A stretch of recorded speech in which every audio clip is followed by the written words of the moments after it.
la creación, alabanza daré,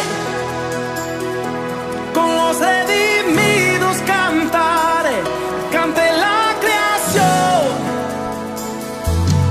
la creación.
Bendiciones, iglesia.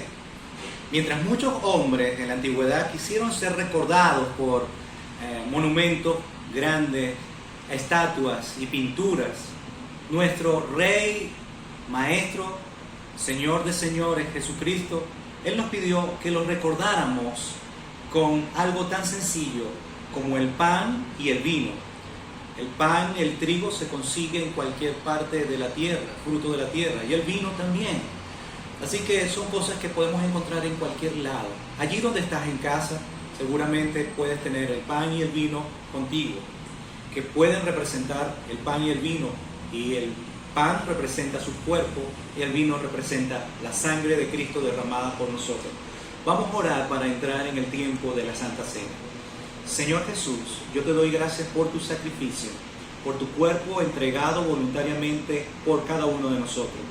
Pido también que tú, Señor, bendigas el pan y el vino que hoy estamos colocando aquí. El vino símbolo de tu sangre que nos limpia de todo pecado. Pido que en cada hogar tú puedas limpiar, sanar y santificar nuestras vidas. Oramos en el nombre de Jesús. El apóstol Pablo en 1 Corintios capítulo 5 dice, capítulo 11, verso 23 dice: porque yo recibí del Señor lo que también os he enseñado, que el Señor Jesús, la noche que fue entregado, tomó pan, tomemos pan, y habiendo dado gracias, lo partió y dijo: tomad, comed, esto es mi cuerpo que por vosotros es partido, haced esto en memoria de mí. Participemos del pan en memoria de nuestro Señor Jesucristo.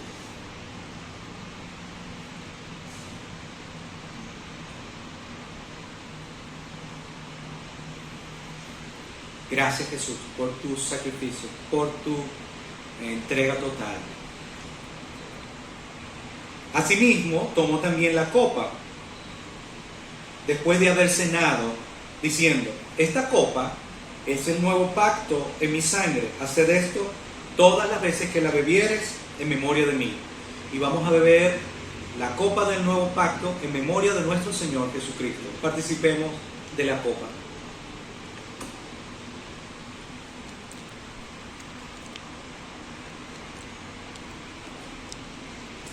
Gracias te damos, Señor, por tu sacrificio, por la sangre derramada en la cruz del Calvario. Ahora te pido que nos limpies, que nos redimas y que nos hagas nuevamente aceptos delante del trono de nuestro Señor. En el nombre de Jesús oramos. Amén. Dios les bendiga mucho.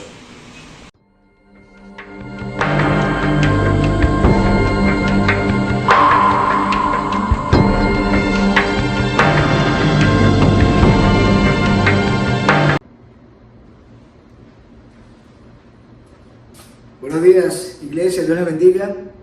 Vamos a orar para que el Señor nos dirija a través de su Espíritu Santo. Hemos estado trabajando, hemos estado estudiando esta serie de la fe y hoy vamos a tocar específicamente en Mateo capítulo 7, versículos 7 al 8, el versículo principal, los versículos principales en cuanto a lo que vamos a hablar de la fe y la oración. Vamos a orar. Padre Santo, te pedimos que tu Espíritu Santo ahora nos dirija. Gracias por esta palabra que nos das, que la tenemos y la podemos tener en nuestro teléfono, la podemos tener en nuestras casas, en todas partes, en el carro, la podemos escuchar inclusive audiblemente de una manera que no tenemos excusa para poder realmente entender y aplicar todo lo que tu palabra nos dice para que podamos realmente, como dice tu palabra, tener una vida de victoria, una vida en la cual vivamos con propósito. Gracias por la oportunidad de predicar el Evangelio y de poder estudiar a fondo cada una de tus enseñanzas. En el nombre de Jesús oramos. Amén y amén. Te invito a que esparzas, que mandes el link a cada uno de tus vecinos, a tus amigos por las redes sociales y que puedan escuchar las buenas nuevas de Jesús. Mateo 7, versículos 7 y 8 dice: pidan y se les dará. Busquen y encontrarán, llamen y se les abrirá, porque todo el que pide, recibe, el que busca, encuentra, y al que llama, se le abre. Bueno, acabas de escucharlo a toda voz alta, con esta vocesota que tengo yo, lo escuchamos, lo acabamos de leer, es una promesa maravillosa, es una promesa que nos da el Señor, que el Señor tiene cosas buenas para sus hijos y que cuando le pedimos por cosas buenas el Señor te las va a dar, nos las va a dar.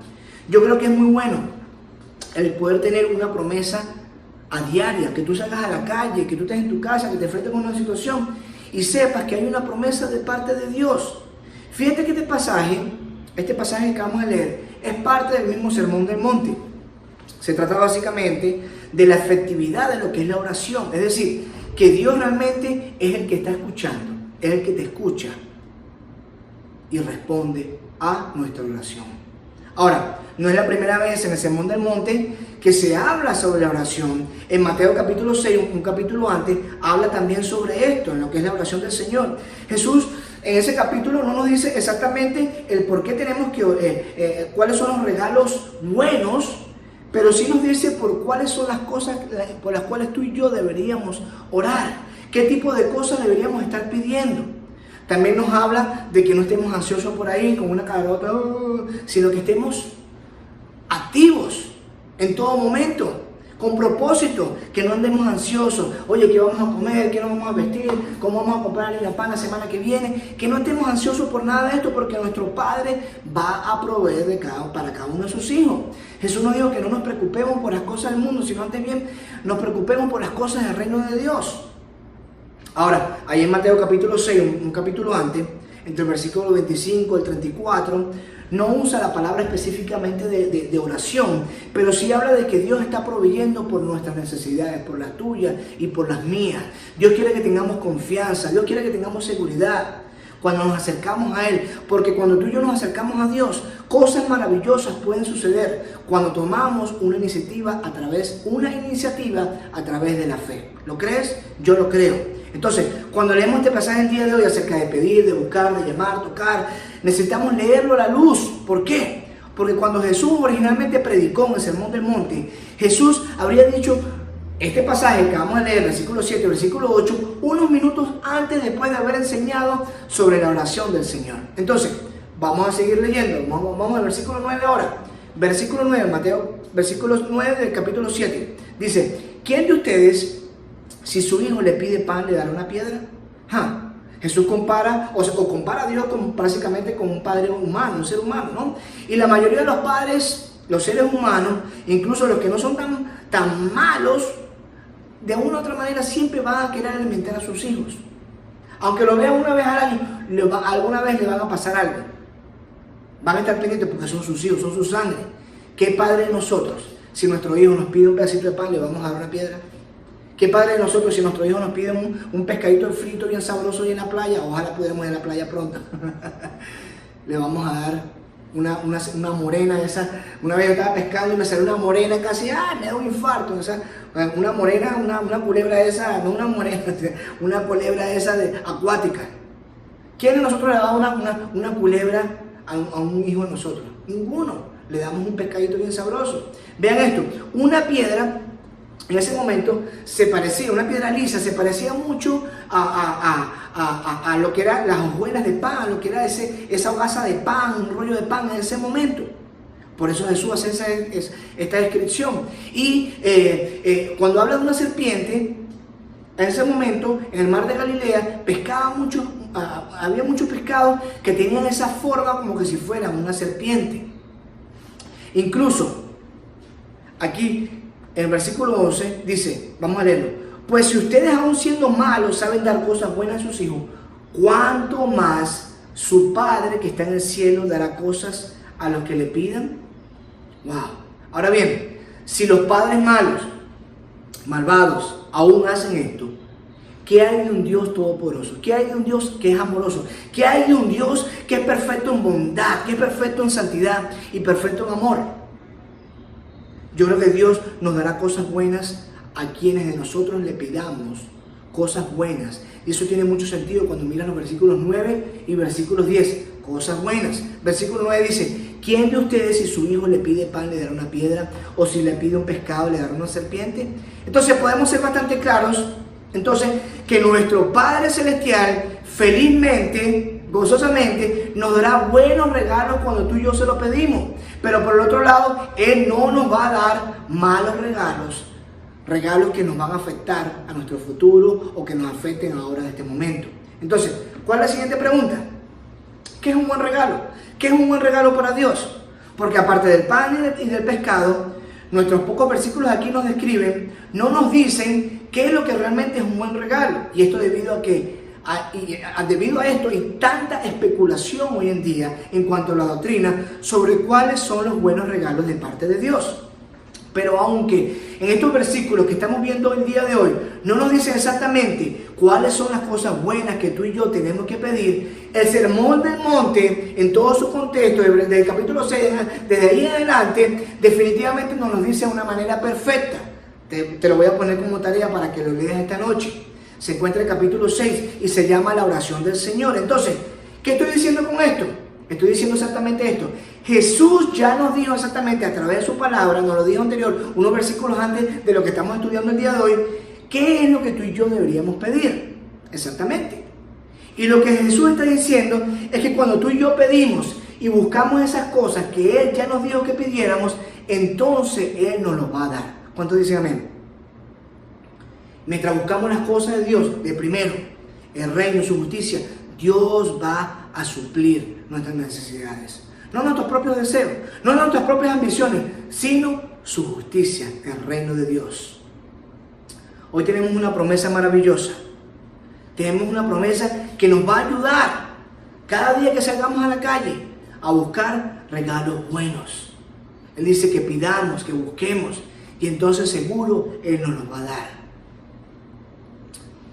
¿Sabe? Cuando me pongo a leer un poquito del Nuevo Testamento, he estado estudiando bastante esta semana el Nuevo Testamento, hemos hecho varias historias en los puntos de luz, en los entrenamientos, y siempre veo que hay historias en las cuales parece que todo se está saliendo de control. Es como que no hay esperanza, hay muchos que están desesperanzados en este momento.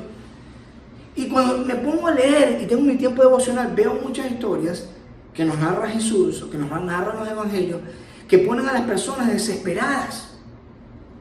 Yo sé que y me identifico mucho con estas historias, porque esta semana recibimos la noticia, ya teníamos el 7%, el 7x7, ¿no? Estábamos todos emocionados, sí, esta semana vamos a salir, pero tuvimos la mala noticia de que hubo un rebote, una contaminación mucho más fuerte, y ahora hay muchas más personas contaminadas con el COVID que tanta broma hecha, ¿no? Vamos a tener que dar unos pescozones. Pero, ¿sabes? Después de esta noticia, mis vecinos, amigos, personas de la iglesia me han llamado y están desanimados. Ya pensaban que todo se iba a normalizar, que todo iba a volver a normalizar, pero no ha sido así. Y muchos hoy en día están sin esperanza porque han perdido su trabajo, porque no pueden trabajar como antes, etcétera, etcétera. Esta semana ha sido fuerte. Y cuando yo me pongo a leer las historias del Nuevo Testamento y también del Antiguo Testamento, muchas veces las personas andan o andaban como muchos de nosotros andamos hoy en día, sin esperanza, desanimados por las nuevas noticias que están pasando, de los virus, de la escasez, etcétera, etcétera. Muchos de los que estaban alrededor de Jesús, cuando Jesús estaba predicando el Evangelio, cuando estaba ahí con sus discípulos, estaban sin esperanza. Era como que se sentían atrapados. ¿Te sientes atrapada? ¿Te sientes atrapado? Era como que ya no podían más. No había nada que los podía sacar de esa situación. La situación de muchos de ellos, cuando leo estas historias, se veía peor que nunca.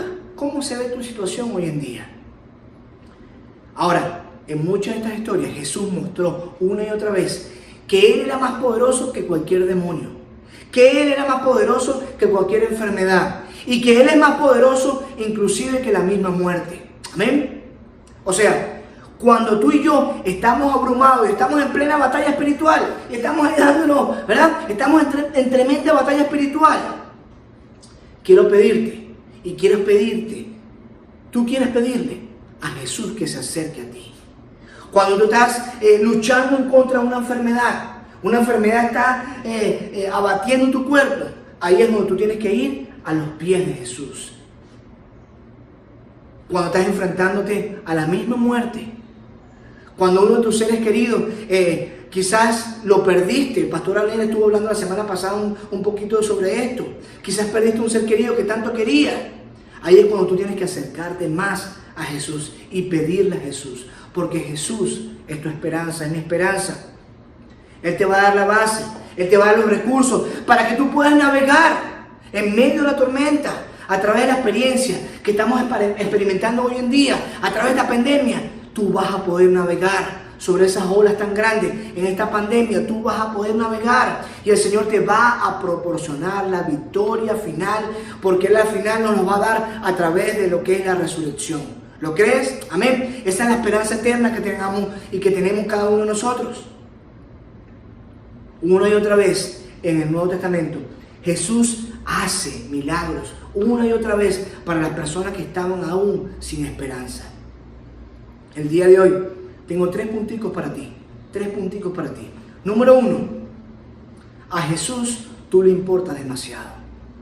¿Sabes? A Jesús le importa demasiado. A la persona que tienes al lado ahí, si tienes a alguien al lado, dile: a Jesús le importa demasiado. Sí. ¿Sabes? Hace unos días estuve estudiando en uno de los estudios bíblicos, en uno de los puntos de luz, en Marcos capítulo 5. No lo vamos a estar leyendo, te lo dejo de tarea. Marcos capítulo 5. Y estuvimos hablando un poquito de la historia de un endemoniado que estaba ahí. Y wow, me hice algunas preguntas en cuanto a lo que era la aplicación de esa historia que nos daba el Señor. Me preguntaba si cuando llegaron esos discípulos, esos hombres ahí con Jesús, y estuvieron navegando por esa región de los Gerasenes, ¿no? Que era del otro lado del lago de Galilea, y llegaron por fin al otro lado, a la orilla, y me pregunto si en ese momento cuando ellos llegaron, vamos a decirlo así, me lo imaginaba así, como me lo describía aquel profesor del Nuevo Testamento, que estaba ahí como todo silencioso. Y estaban ahí como que saliendo a través de la cubierta del bote, cuando de repente, de una manera repentina, se dieron cuenta que habían entrado en el medio de un cementerio.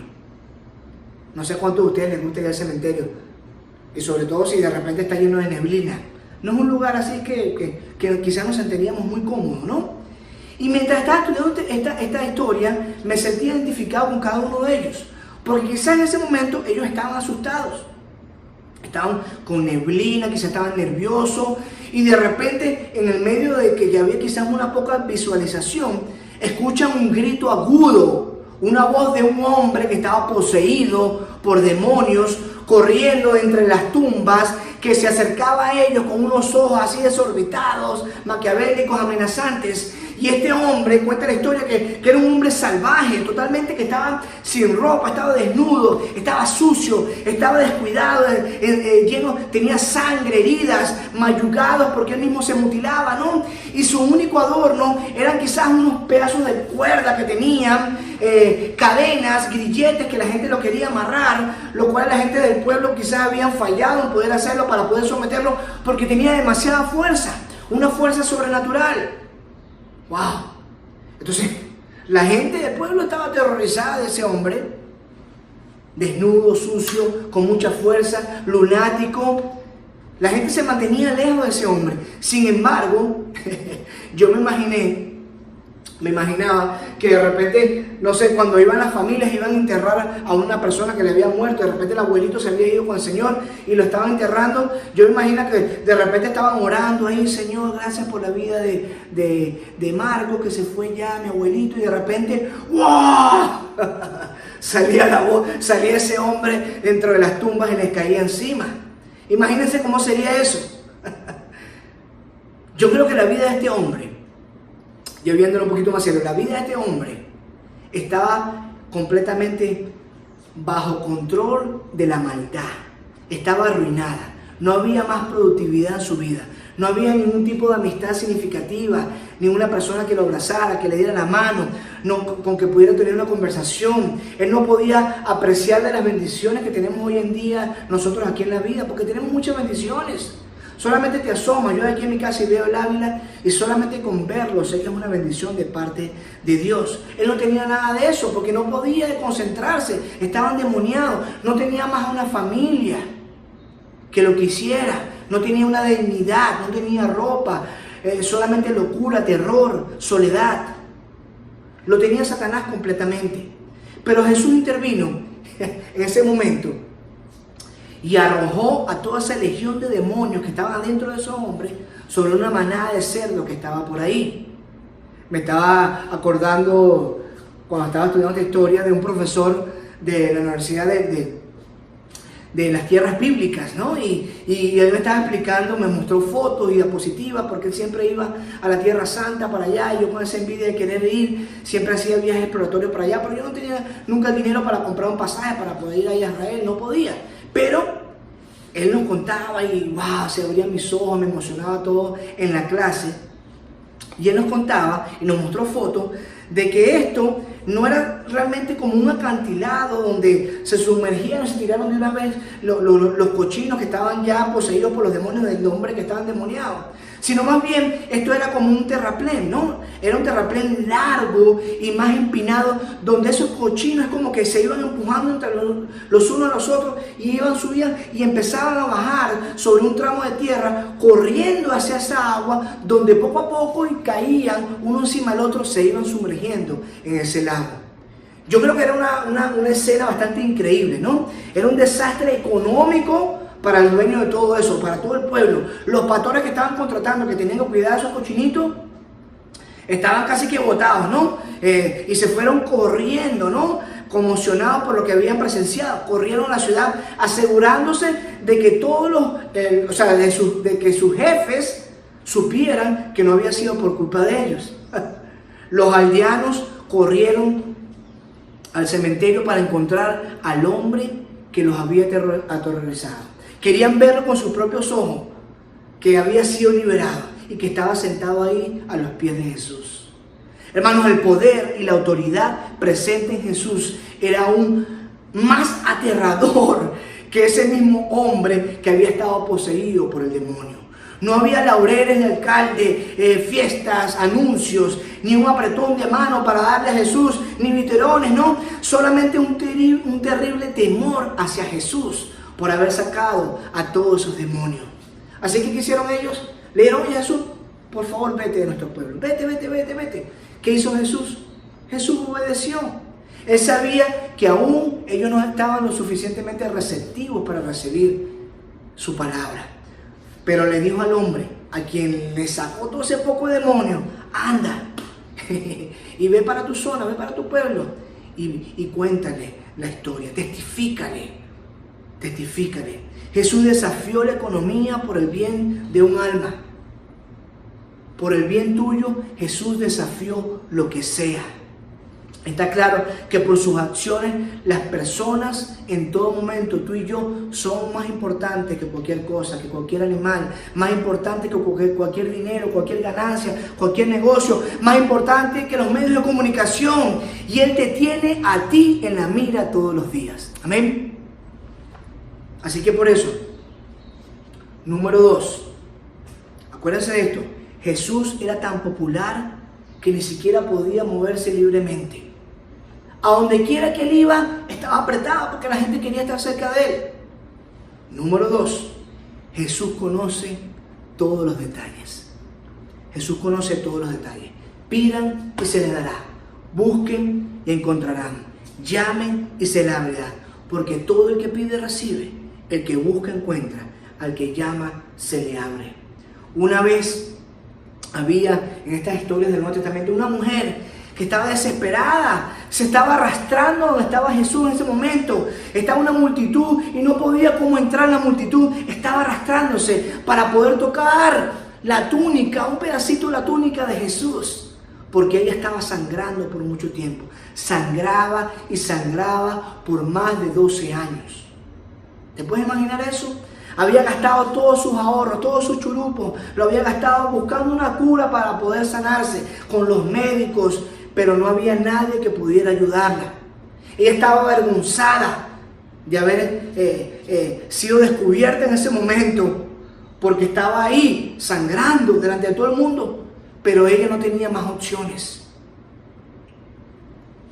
Fíjense que la receta, estaba leyendo un poquito, la receta para una mujer que tenía un problema de sangrado como ella en ese momento, según el Talmud, era llevar las cenizas, bastante curioso, ¿no?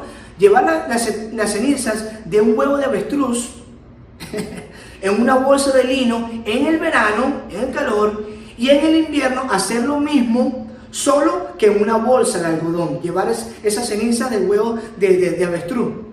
Otra posible cura que podía encontrar era mezclar alumbre, azafranes de hinojo en el vino y que ella fuera a un lugar donde se unieran dos caminos en ese momento, sostenga el vino con su mano derecha, lo bebiera y si eso no funcionaba, entonces probara otros remedios bien extraños que tenían ellos ahí. Así que esa mujer, yo creo que ella hizo todo eso.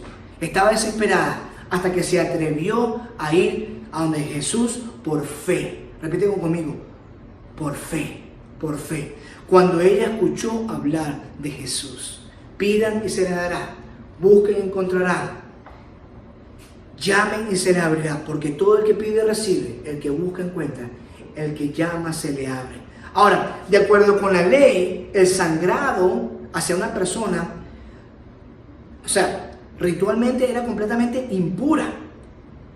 Había un periodo de purificación de 7 días y varias semanas de regulaciones. Así que no nos quejemos tanto del 7x7.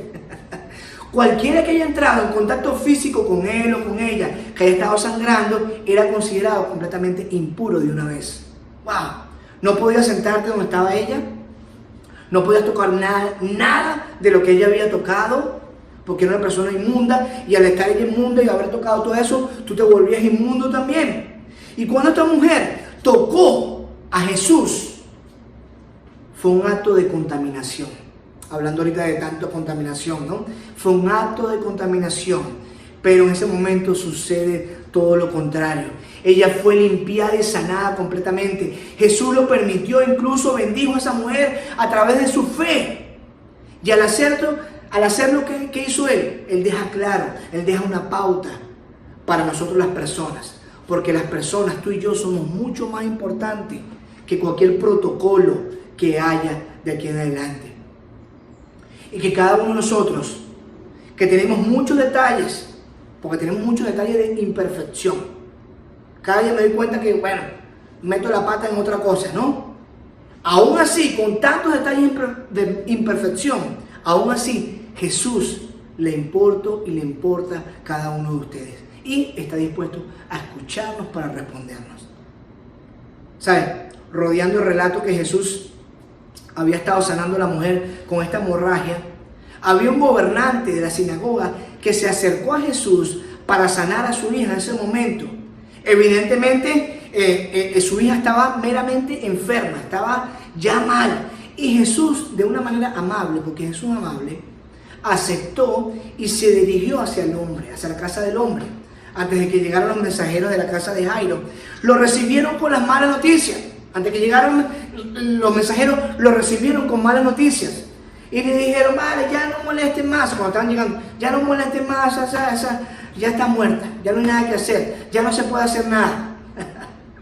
Yo solo me puedo imaginar la pena y el dolor que explotaron dentro de su padre cuando escuchó esa noticia. Cuando escuchó la noticia de que su hija ya no estaba. A nosotros como padres, el escuchar una noticia así debe ser algo devastador. Cuando mi hijo tuvo un accidente y que el doctor me dijo es posible que no lo logre, en ese momento emocionalmente yo estaba devastado.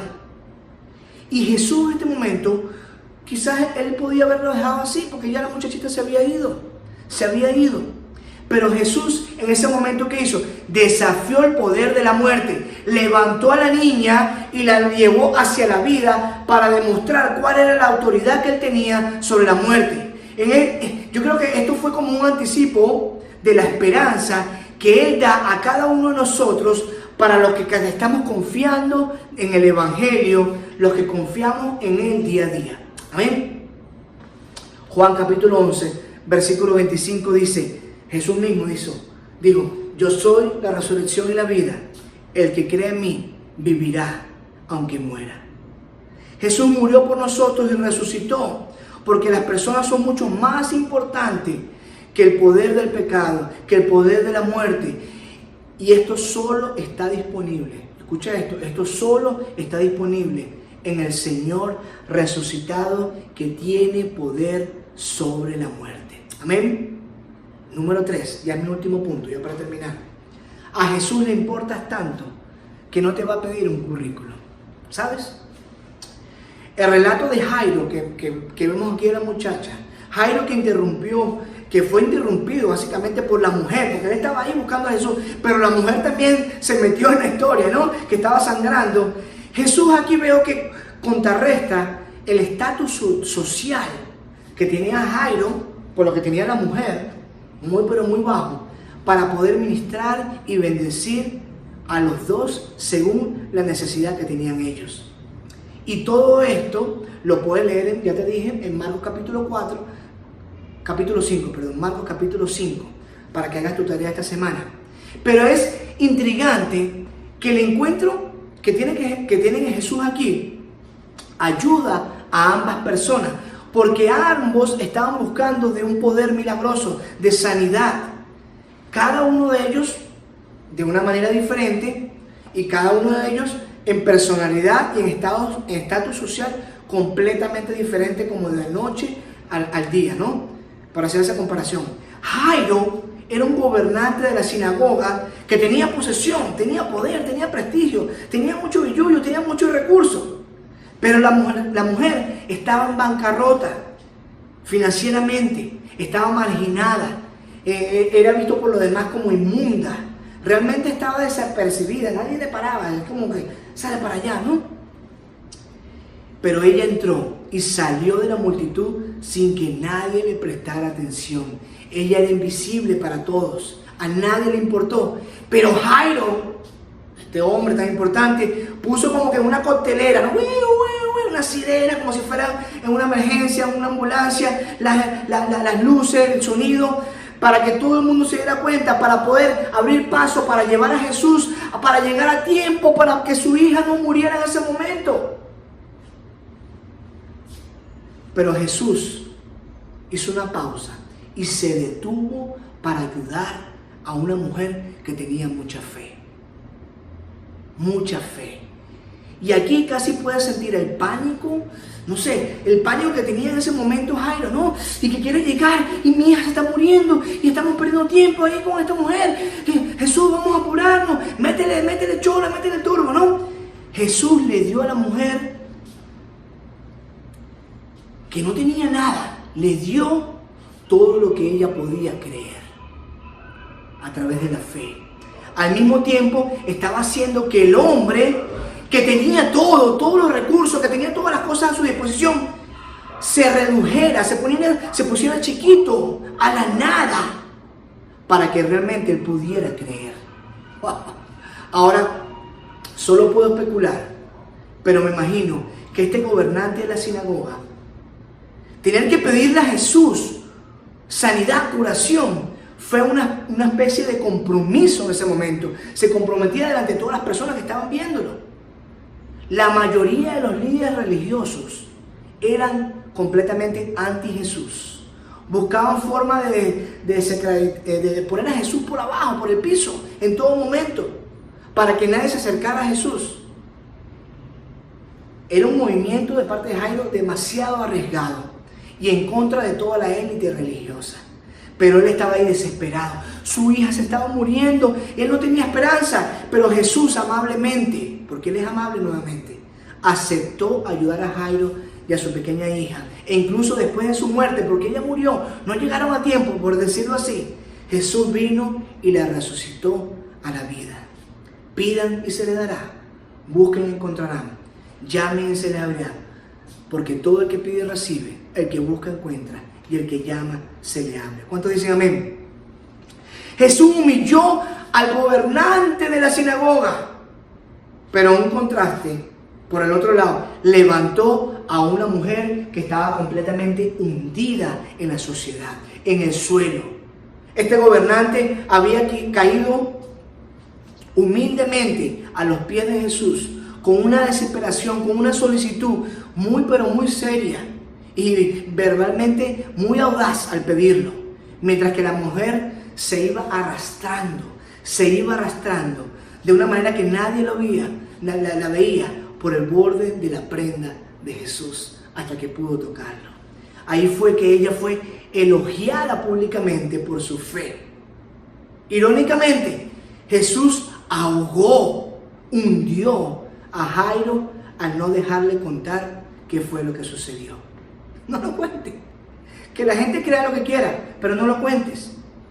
Por supuesto, en última instancia, Jesús tuvo compasión por ambas personas, tanto por la mujer como por él, y respondió de una manera rápida la fe de ambos y ayudó a ambos a salir de esa situación imposible a la cual ellos se estaban enfrentando.